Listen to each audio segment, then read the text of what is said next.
Administrator Pelvix's tentacles trembled as he stared at the sensor display. The numbers made no sense. They had to be wrong. But deep in his three hearts, he knew the truth. The Krath were coming. "How long?" he asked his sensor operator, trying to keep his voice steady. 72 hours, Administrator. Maybe less." Pelvix closed his large, dark eyes. 72 hours until 3,000 Krath raiders arrived at Threshold Station. 72 hours until his people, 50,000 Velian scholars, artists, and families, faced enslavement or death. His species had never known war. They built beautiful things. They studied the stars. They wrote poetry about the great oceans of their home world. They did not fight. "Send distress signals on all frequencies," Pelvix ordered. "Every channel we have." His operator's skin changed to a pale blue, the Velian color of despair. "Administrator, no one will reach us in time. The nearest Galactic Council fleet is 2 weeks away." "Send them anyway," Pelvix said quietly. "Someone should know what happened here." The messages went out into the void, carrying the desperate plea of a peaceful people facing annihilation. 3 sectors away, Captain Taiho Kang stood on the bridge of the Terran stealth frigate Silent Hammer. He was a compact man with short black hair and eyes that missed nothing. His uniform bore the insignia of the Terran Marine Corps, an eagle clutching lightning bolts. Behind that eagle were the words that defined his life: "First to fight." "Sir, we're picking up something," his communications officer said. "Distress signal. Velian colony.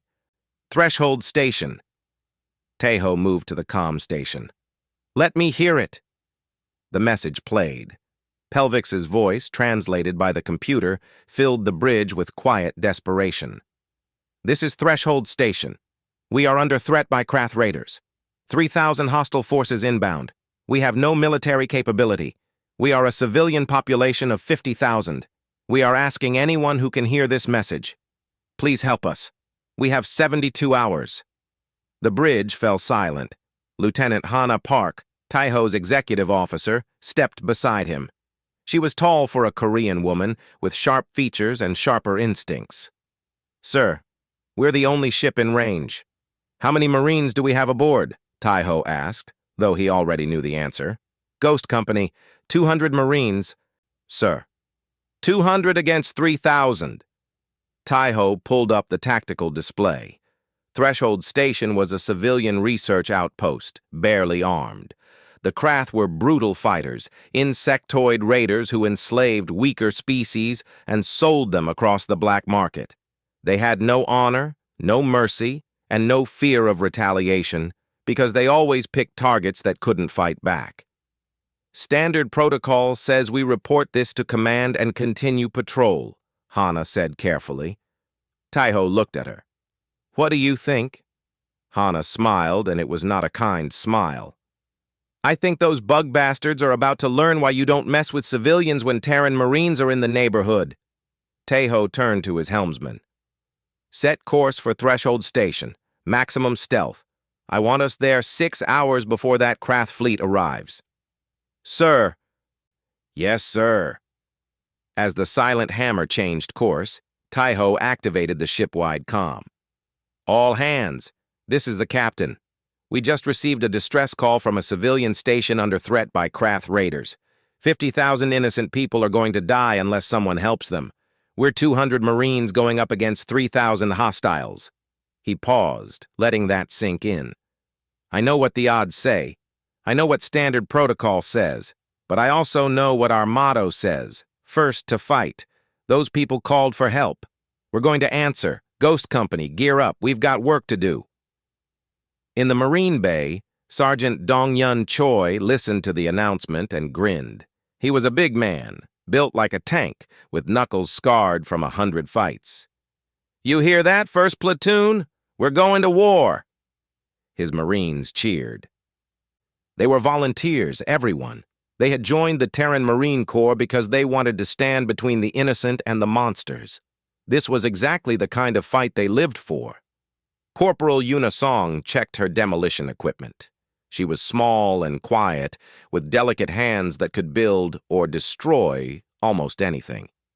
3,000 Krath, she murmured to herself. We're going to need a lot of explosives. Across the bay, Private Jinho Lee cleaned his sniper rifle with practiced ease. He was young, barely 20, but his hands were steady and his eyes were cold. He had the highest kill count in the company. The Krath commanders wouldn't know what hit them. Lieutenant Sora Kim, the intelligence officer, was already working. She pulled up everything the Terran database had on Krath tactics, ship layouts, and command structures. She was a genius with computers, able to hack systems that other species thought were impossible to breach. If there was a weakness in the Krath fleet, she would find it. The silent hammer cut through space, invisible to sensors, racing toward a station full of people who had given up hope. On Threshold Station, Pelvix sat in his office and watched his people go about their lives, unaware of the doom approaching. Children played in the corridors. Scholars debated philosophy in the learning centers. Artists created beauty from light and water. In 72 hours, the Krath would come. They would kill anyone who resisted and chain the rest. Velian children would be sold to the highest bidder. The station's art and knowledge would be destroyed or looted. Pelvix had sent his distress call, but he expected no answer. The galaxy was a cruel place, and no one risked themselves for strangers. He was wrong. 6 hours before the Krath fleet was scheduled to arrive, a Terran stealth frigate materialized in the shadow of Threshold Station's largest asteroid. Pelvix nearly fell from his chair when his console lit up with an incoming message. Threshold Station, this is Captain Taeho Kang of the Terran Marine Corps. We received your distress call. Ghost Company is here to help. We're 200 Marines and we're very good at our job. Get your people to the central shelters and stay there. We'll handle the Krath. Pelvix stared at the message, his tentacles trembling again, but this time, it wasn't from fear, it was hope. The first thing Pelvix noticed about the Terran Marines was their armor. It was black and gray, covered in strange angles that seemed to absorb light. When they moved through the station's docking bay, they made almost no sound despite their size. Each Marine carried weapons that looked heavy enough to break a Velian's fragile limbs. Sergeant Dong-Yun Choi was the first to greet him. The human towered over Pelvix, even without the armor. Administrator, I'm Sergeant Choi, 1st Platoon. We're going to fortify your station. With 200 soldiers against 3,000? Pelvix's voice shook. Dong-Yun's face was hidden behind his helmet, but Pelvix could hear the smile in his voice. We're Marines, sir. We specialize in bad odds. The Terrans moved through Threshold Station like water, fast and efficient. Pelvix watched in amazement as they transformed his peaceful research station into something else entirely. Corporal Yuna Song worked with her demolitions team, placing charges in corridors and junctions. She moved with careful precision, her small hands connecting wires and setting timers. These won't kill many, she explained to a nervous Velian engineer who was helping her. But they'll seal sections, control where the enemy can go. We funnel them where we want them. You're making a maze, the engineer said, understanding. A maze where we control all the exits, Yuna confirmed. Private Jinho Lee found the perfect sniper positions. He was quiet, barely speaking as he set up in a maintenance tower overlooking the main plaza. From here, he could see 3 major corridors and the central docking area. His rifle had a scope that could see in complete darkness, through smoke, even through thin walls. He settled in, comfortable, and waited. Lieutenant Hana Park coordinated everything from the command center. She had taken over the station's security systems with Administrator Pelvix's permission. Now she could see every camera, every sensor, every door. We turn this station into our weapon, she told her staff. Every corner, every room, every corridor, we use it all. Lieutenant Sora Kim worked at a computer terminal, her fingers flying across the keyboard. She had a direct link to the silent hammer, which was hiding in the asteroid field nearby. "I'm into their communications," she announced. "The Krath are using old encryption. They think no one can crack it." Captain Taiho stood beside her. "What are they saying?" "They're excited," Sora said, her voice flat with disgust. "They think this will be easy, just weak Velians, no defenses. They're already discussing which slaves will sell for the most." Taiho's jaw tightened. "Good. Let them think that. Surprise is our best weapon." He activated his comm to all units. "Listen up, Ghost Company. In 4 hours, approximately 3,000 Krath raiders are going to board this station. They expect to find scared civilians. Instead, they're going to find us. We're implementing Protocol Smokescreen. Hit fast, disappear fast, make them afraid of every shadow. We're not here to fight fair. We're here to win. Check your gear, check your fire zones, and remember, someone has to speak for those who can't speak for themselves. Today, that's us." "Hoorah!" 200 voices responded in unison, the traditional Marine battle cry echoing through the station. The Velian civilians had been moved to the central shelters, deep in the station's core.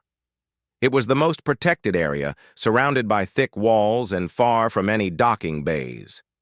Pelvic stayed with his people, trying to calm their fears. A young Velian child, no more than 5 years old, looked up at him with wide eyes. "Administrator, will the Terrans really protect us?" Pelvix thought about the armored figures moving through his station with such confidence, such deadly purpose. He thought about the young woman who smiled while placing explosives, the quiet sniper who seemed to become part of the shadows, the sergeant who spoke of impossible odds like they were just another day at work. "Yes," he said, and realized he believed it. "Yes, they will." The hours ticked down. Ghost Company finished their preparations. Every Marine knew their position, their fire zone, their fallback route. They had rehearsed it twice, moving through the station until they knew it better than the Valians who lived there. Dong-Hyun's first platoon held the outer sections, closest to the docking bays. They would take the first contact, the initial shock of the Krath assault. Staff Sergeant Yeonji Nam set up her heavy weapons squad in a central junction. She was a broad-shouldered woman with cold eyes and a machine gun that could fire 4,000 rounds per minute. "Let them get past first platoon," she muttered to her gunners. "Then we'll show them what real firepower looks like." The station's corridors were now filled with a thin haze. Yuna had released smoke canisters throughout the outer sections, not enough to choke anyone, but enough to reduce visibility. The Terrans could see through it with their thermal optics. The Krath couldn't. 1 hour, Hana announced from the command center. Taiho checked his rifle one last time. He would be with 2nd Platoon in the mid-sections. A captain's place was with his Marines. "All units sound off," each squad leader reported in. Every Marine was ready. 30 minutes, Hana said. Sora was still monitoring Krath communications. "They're preparing to board. I count 40 boarding pods. They're going to hit us from multiple points simultaneously." "Expected," Taiho said calmly. "We're ready for it." 10 minutes? The station fell silent. 200 Terran Marines waited in the smoke-filled corridors, invisible, patient. They were predators now, and this was their hunting ground. 5 minutes. Jinho adjusted his scope, his finger resting gently on the trigger guard. In the central shelter, 50,000 Velians held their breath. On the bridge of the silent hammer, the crew watched their sensors. 1 minute. The Krath fleet emerged from faster-than-light travel. 20 ships, bristling with weapons and boarding equipment. They were ugly vessels built for war and raiding, covered in spikes and armor plates. "They're launching boarding pods," Sora reported. Pelvix watched on a monitor from the shelter. 40 pods, each carrying 20 to 30 Krath warriors, streaked toward Threshold Station. They slammed into the hull with tremendous force, drilling through the outer walls, creating breaches. The Krath poured in, chittering and clicking in their own language. They were massive insectoid creatures, each one over 7 feet tall with 4 arms ending in sharp claws. Their bodies were covered in hard chitin armor. They carried crude but effective weapons, plasma rifles and bladed clubs. They charged into the station, ready to terrorize and enslave. They found only smoke and silence. The first Krath squad advanced down a corridor, their commander clicking orders. They saw nothing but gray haze. They heard nothing but their own movements. Then Yuna's first charge detonated. The explosion sealed the corridor behind them, cutting them off from their comrades. Before they could react, Dong Yun's squad opened fire from concealed positions. Precise bursts of rifle fire dropped the Krath in seconds. The Marines disappeared back into the smoke before the bodies hit the floor. In another section, a Krath squad entered a junction. Jinho's rifle cracked once from 300 meters away. The Krath commander's head exploded. The squad scattered in confusion. Another shot. Another Krath fell. They couldn't see where the fire was coming from. They couldn't see anything but smoke. Panic began to spread through the Krath ranks. Aboard the Krath flagship, war leader Chikrix slammed his claws on the console. "What is happening? Why are they not reporting easy success?" "Something is wrong, war leader," his subordinate chittered nervously. "Our warriors are dying. They report enemies in armor, appearing from smoke, killing, then vanishing." "Velians don't fight," Chikrix roared. "These aren't Velians," the subordinate said quietly. "There's something else." In the smoke-filled corridors of Threshold Station, Ghost Company was doing what Terran Marines did best. They were turning a slaughter into a nightmare, and the nightmare had just begun. 6 hours into the battle, war leader Chikrix realized he had made a terrible mistake. His claws trembled as he reviewed the casualty reports. Over 800 Krath warriors were dead or missing. 800, and they hadn't secured a single section of the station. "Send in the heavy assault troops," he ordered. "Whatever is in there, crush it." The Krath heavy troops were their most fearsome warriors. Each one wore thick battle armor and carried massive weapons designed to tear through reinforced walls. They moved in tight formations, experienced and disciplined. They entered the station through a new breach in the eastern docking bay. 50 heavy troops, the best Chikrix had. They would end this. Sergeant Dong Yun Choi watched them come through his thermal scope. "Heavy targets, Eastern Bay. All units execute Trap 7.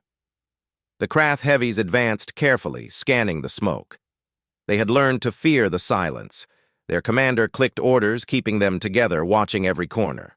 They entered the main corridor. Overhead lights flickered. The smoke seemed thicker here, almost alive. Then the floor disappeared. Yuna had weakened the deck plating in a 20-meter section. When the weight of 50 armored Krath concentrated on it, the floor gave way. They fell 3 levels, crashing into the maintenance section below. Those who survived the fall found themselves in a narrow space, disoriented, their formation broken. That's when Dong Yun's platoon dropped concussion grenades into the hole. The explosions in the confined space were devastating.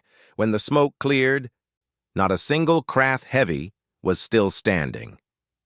"Trap 7 successful," Dong Yun reported calmly. "Resetting for next wave." In the command center, Lieutenant Hana Park moved her forces like a master chess player. On her screens, she could see every Krath unit, every Marine position. When the enemy concentrated in one area, she pulled her forces back, led them into kill zones. When they tried to spread out, she isolated and destroyed them piecemeal. "Third platoon, fall back to Junction 7. Let them think they're winning. Yunji, you're up." Staff Sergeant Yunji Nam grinned behind her helmet. She had been waiting. Her heavy machine gun was set up at the end of a long corridor, with perfect line of sight and interlocking fields of fire with 2 other gun teams. "Come on, you bugs," she whispered. "Just a little closer." The Krath thought they had finally found a way forward. 100 warriors charged down the corridor, chittering their war cries, believing they had broken through. Yunji opened fire. The sound was like thunder. Tracer rounds lit up the smoke like lightning. The heavy machine gun fired so fast it sounded like one continuous roar. The craft at the front simply disintegrated under the onslaught.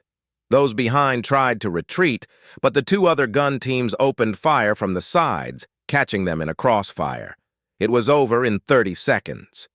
"Corridor clear," Yunji reported, already moving her gun to a new position. The Terrans never stayed in one place after firing. Shoot and move. That was survival. Private Jinho Lee had killed 14 Krath commanders.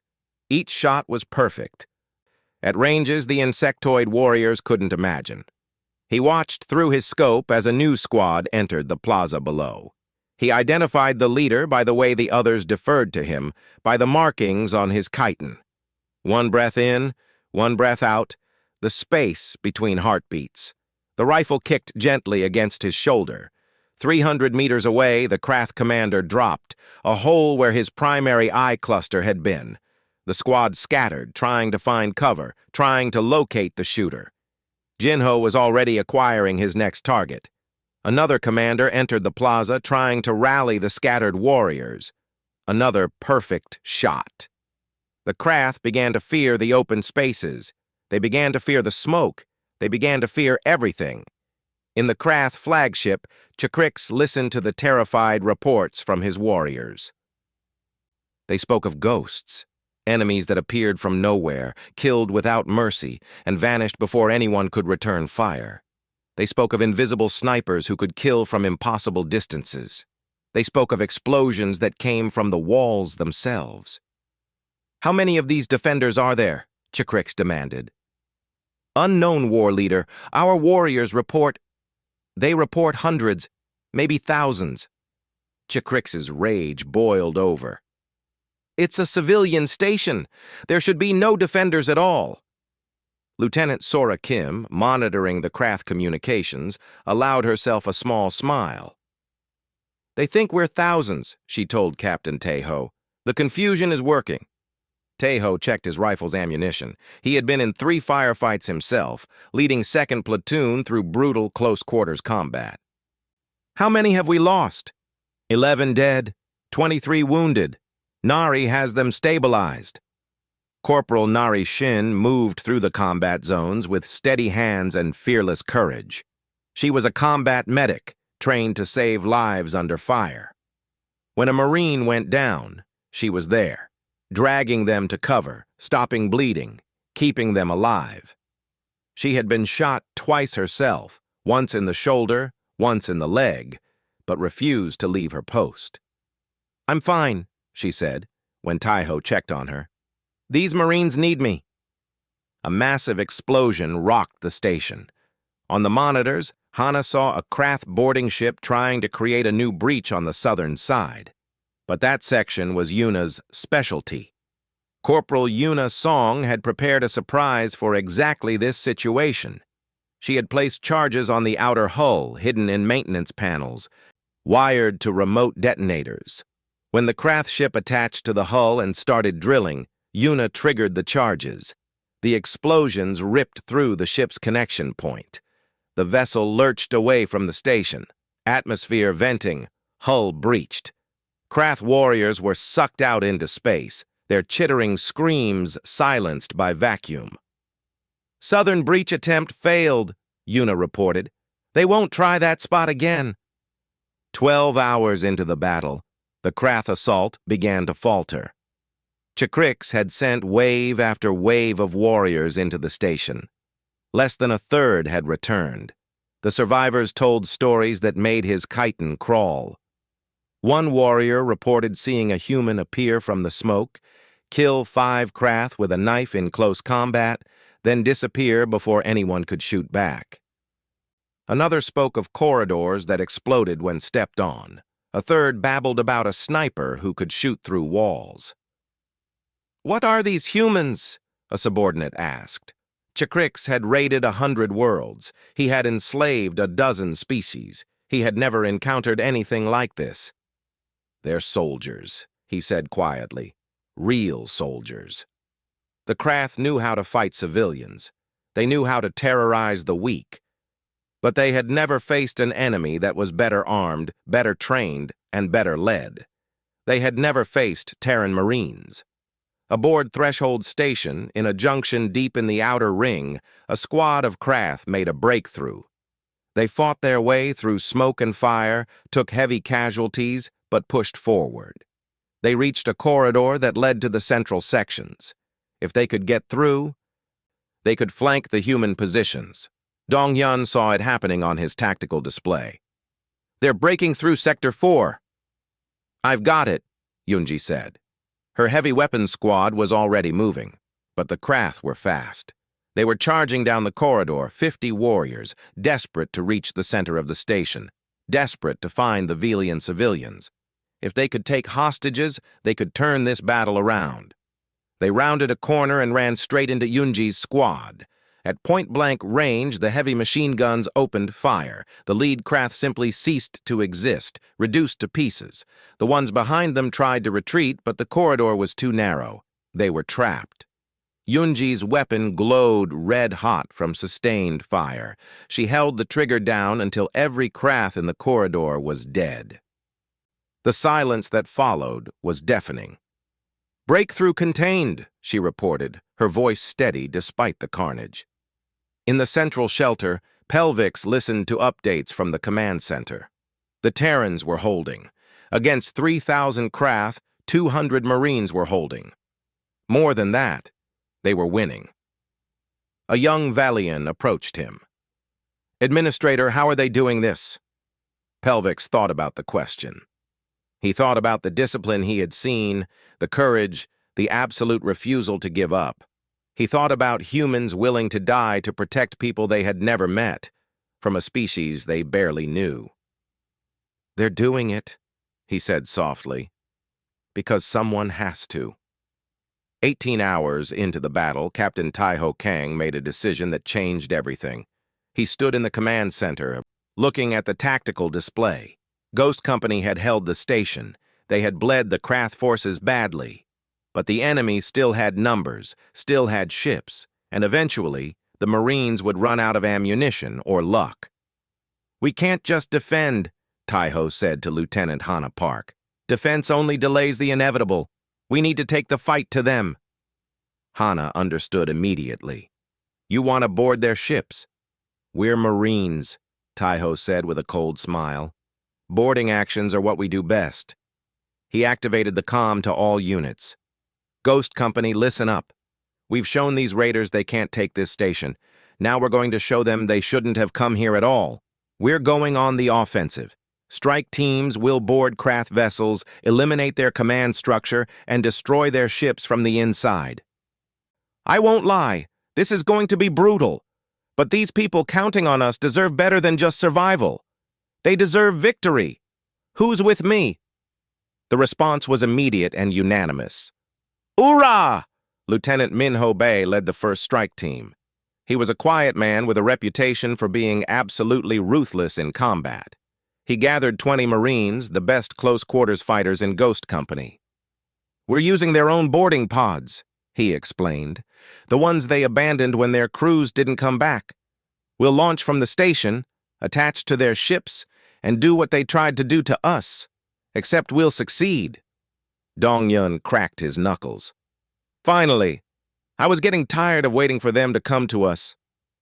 Yuna checked her demolition charges. "I've got enough explosives to turn their reactor into a new sun." They gathered at the docking bay where several Krath boarding pods sat abandoned. The Terrans had studied them during the lulls in fighting. They knew how to operate them now. The first target was a Krath heavy cruiser, one of the largest ships in their fleet. Intelligence from Sora indicated it was war leader Chikrix's flagship. "Cut off the head," Taiho said. "The body will die." Minho's team boarded the Krath pod. It was crude, designed for the insectoid warrior's anatomy, uncomfortable for humans. They didn't care. The pod launched, rocketing toward the Krath flagship. The Krath didn't expect it. Why would they? Their own boarding pod was returning? They thought survivors were coming back. The pod slammed into the flagship's hull and drilled through. The airlock opened, and Minho's team poured out into the Krath ship. The interior was dark, designed for the Krath's different vision. The corridors were wide and tall, built for their 7-foot frames. It smelled terrible. The Krath didn't breathe oxygen the same way humans did, and their ships reflected that. "Masks on," Minho ordered. "Move fast. Kill faster." They encountered the first Krath squad within 30 seconds. The insectoid warriors were shocked to see Terran Marines inside their ship. That shock cost them their lives. The Marines' rifles fired in controlled bursts. The Krath fell. "Heading to the bridge," Minho reported, "meeting heavy resistance." Heavy was an understatement. The Krath flagship had hundreds of warriors aboard, but the Terrans had surprise, superior weapons, and absolute determination. They fought through corridor after corridor, leaving Krath bodies in their wake. Meanwhile, Private Jinho Lee had joined a second strike team targeting a Krath troop carrier.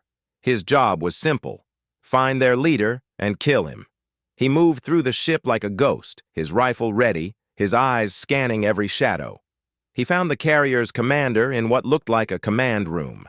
The Krath was huge, covered in scars from 100 battles. He was bellowing orders to his subordinates, trying to coordinate a counterattack. Jinho's rifle spoke once. The commander collapsed, his chitin skull shattered. The subordinates scattered in panic. Without leadership, the Krath were just a mob. Jinho picked them off one by one as they fled. On the flagship, Minho's team fought their way to the bridge. The corridors were slick with Krath blood. Several Marines were wounded, but Corporal Narration kept them fighting. She had joined the strike team despite her own injuries, unable to let her comrades go into danger without medical support. "Almost there," Minho said, checking his tactical display. "Through that door." The bridge door was massive, designed to withstand boarding attempts, but Yuna had come prepared. She placed shaped charges on the hinges and lock points. "Everyone back," she said cheerfully. The explosion was precise, directed inward. The door fell with a tremendous crash. Smoke poured into the bridge. War leader Chikrik spun around, his forearms reaching for weapons. He saw Terran Marines emerging from the smoke, their armor scorched, but their weapons ready. He recognized them now, the ghosts that had slaughtered his warriors, the demons that had turned a simple raid into a bloodbath. "Humans," he hissed. Minho raised his rifle. "You picked the wrong species to raid." Chikrix lunged forward with shocking speed, his massive claws extended. He was a warrior who had killed dozens of enemies in personal combat. He was fast, strong, armored in natural chitin. He wasn't fast enough. Minho's rifle fired on full automatic. The rounds punched through Chikrix's chitin armor like it was paper. The war leader crashed to the deck, his 3-part brain destroyed. The bridge crew surrendered immediately. "Flagship secure," Minho reported. "War leader is dead." In the command center on Threshold Station, Sora monitored the Krath communications. She heard the panic spreading through their fleet.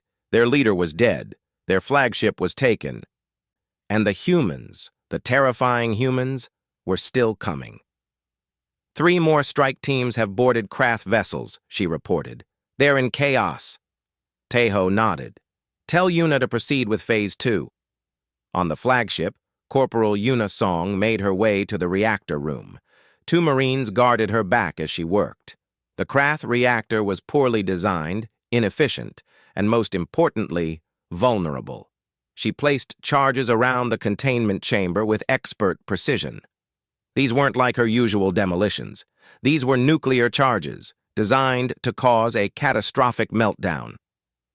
"Timer set for 10 minutes, she reported. "We need to evacuate." "All teams, exfil now," Tejo ordered. "Get to the pods and get clear." The strike teams fought their way back through the Krath ships. Some ran into fresh resistance. Others found the corridors empty, the Krath crews fleeing in panic. They made it back to the boarding pods and launched, rocketing back toward Threshold Station. Yuna was the last to leave the flagship. She watched the timer count down as her pod accelerated away. 5 minutes, 4 minutes, 3. The Krath flagship tried to flee, its engines powering up, but it was too late. 2 minutes. 1. The reactor went critical. The explosion was visible across 3 sectors. The flagship simply ceased to exist, replaced by an expanding ball of nuclear fire. The blast wave hit 2 nearby Krath vessels, crippling them. Debris slammed into others. But Yuna wasn't done. On 2 other Krath heavy cruisers, her charges detonated. 2 more nuclear blossoms lit up the void. In minutes, the Krath fleet had lost 4 capital ships and their overall commander. The remaining Krath vessels began to retreat, their formation breaking, their crews in full panic. They had come expecting easy prey. They had found predators instead. "They're running," Hana reported from the command center. Taiho watched the enemy fleet scatter on his display. "Let them go. Let them tell others what happens when you threaten the innocent." Donghyun's voice came over the comm, tired but satisfied. "Did we just win?" Taiho looked around at his battered, bloodied Marines. At the smoke-filled station they had defended. At the Velian civilians who were alive because 200 men and women had decided that some fights were worth taking no matter the odds.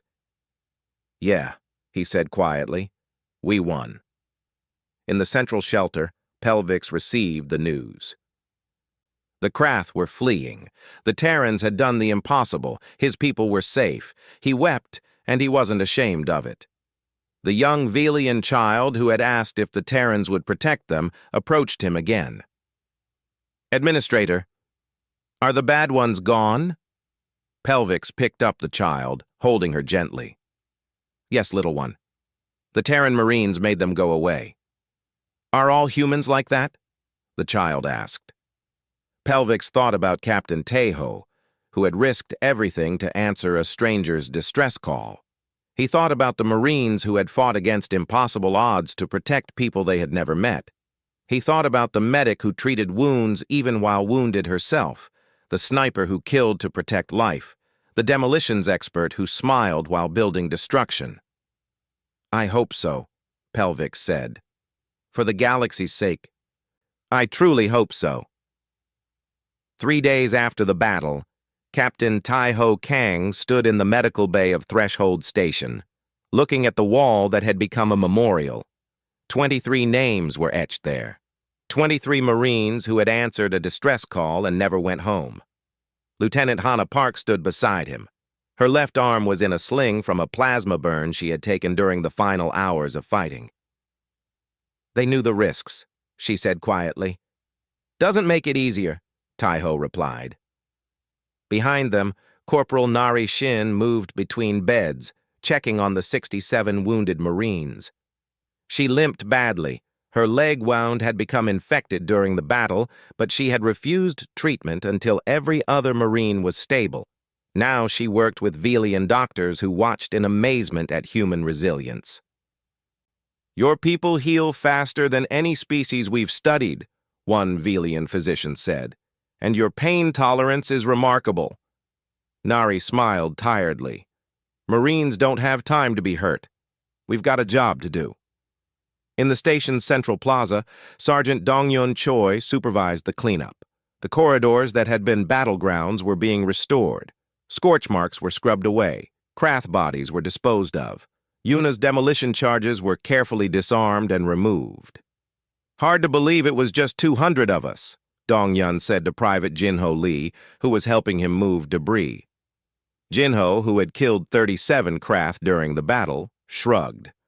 "Numbers don't matter when you're fighting for something that matters." Administrator Pelvix walked through the station in a daze.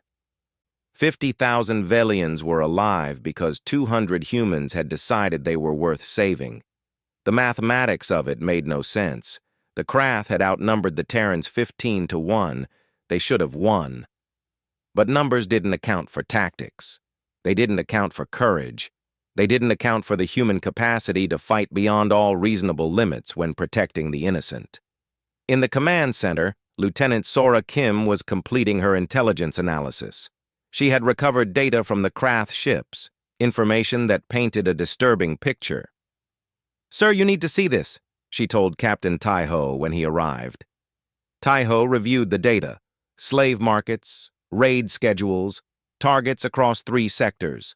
The Krath operation was massive, coordinated, and had been going on for years. Threshold Station was just one target among hundreds. "This goes to Terran Naval Command immediately," Tai-Ho said, "and to the Galactic Council." "The Council abandoned us," Pelvic said, having overheard. "They said no help would arrive in time." Tai-Ho looked at the Velian administrator. "Then maybe it's time they learned that humanity doesn't abandon people just because the odds are bad." The Galactic Council's response, when it finally came, was stunned silence. The counselors had written off Threshold Station as lost. A civilian colony with no defenses against a major Krath raid had no chance of survival. That was the cold mathematics of war. Then they received the after-action report: 200 Terran Marines, 3,000 Krath raiders, Krath casualties, over 2,000 dead, the rest retreating in disarray. 4 capital ships destroyed.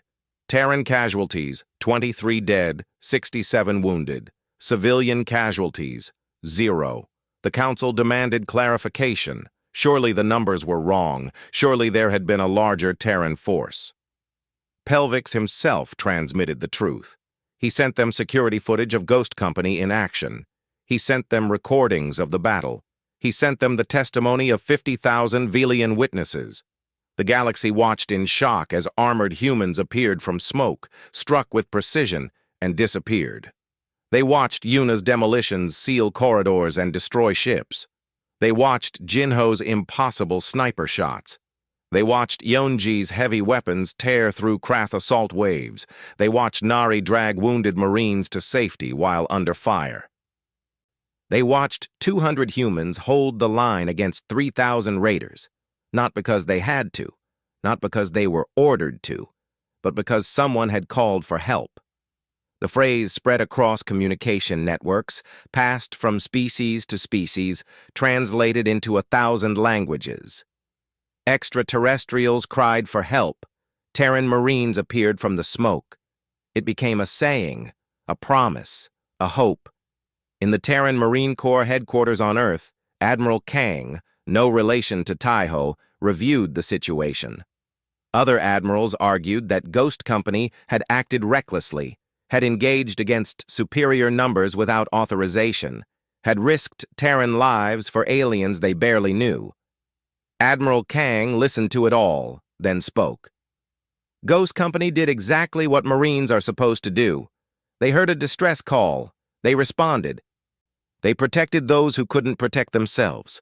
If that's reckless, then I hope every Marine in this Corps is equally reckless." He looked around the room at his fellow officers.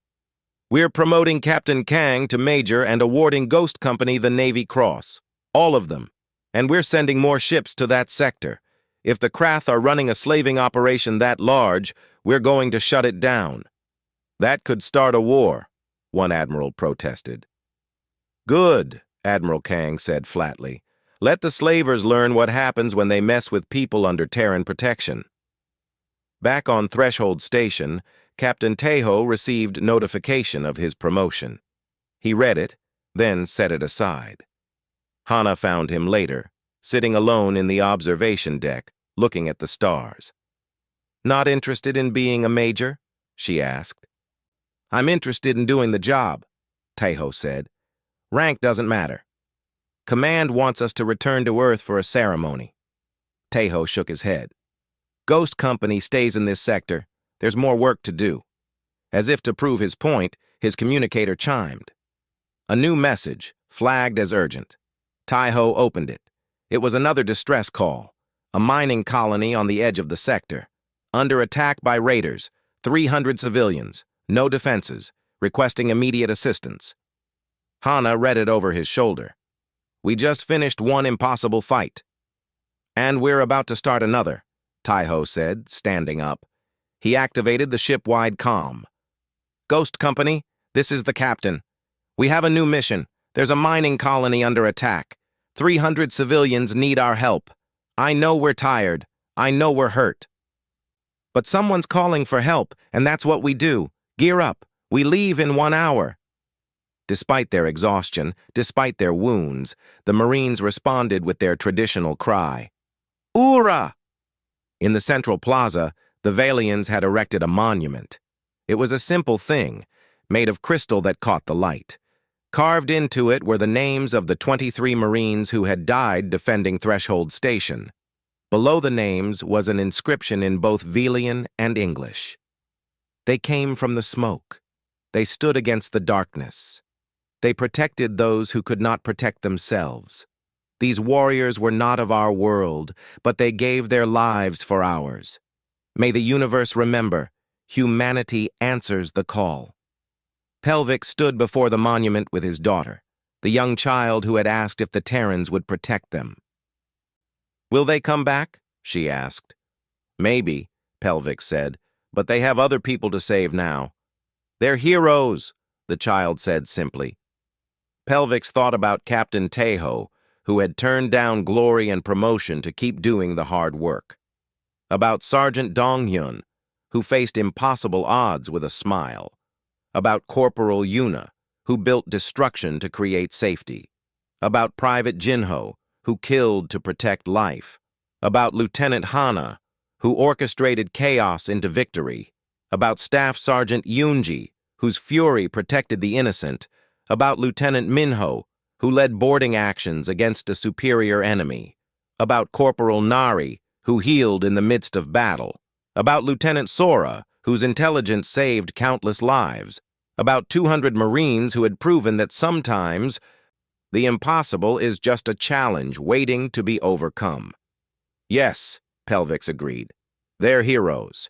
And I think the galaxy is about to learn that when humans decide to protect you, nothing in the universe can stand against them. The Silent Hammer departed Threshold Station, carrying Ghost Company toward their next mission. In the observation bay, Taiho watched the station shrink behind them. 50,000 lives saved, 23 Marines lost, an entire raider fleet broken. Was it worth it? Hana asked. Taiho thought about the Velian children who would grow up free because Ghost Company had answered a call. He thought about the families that would stay together. He thought about the culture and knowledge that would continue because someone had decided that profit mattered less than people. Always, he said. It's always worth it. The ship jumped to faster-than-light travel, disappearing into the void. Behind them, they left a legend that would echo across the galaxy. A promise that when the weak called for help, when the innocent faced annihilation, when all hope seemed lost, somewhere, somehow, Terran Marines would appear from the smoke, and the monsters would learn to fear. In the depths of space, there were countless species. Some were predators, some were prey, some were warriors, some were scholars. And then there were humans. Humans who ran toward danger instead of away from it. Humans who fought against impossible odds because someone needed them to. Humans who looked at a distress call from strangers and said, "We're coming." The galaxy was learning a new truth. Humanity had entered the stars not as conquerors or traders, but as protectors. And when they made a promise to protect, they kept it, no matter the cost. Somewhere in the void, another distress signal was being sent, another desperate plea from people facing certain death. And somewhere, a Terran Marine was hearing it and making a simple decision. We're going to help. Because that's what humans did. They answered the call.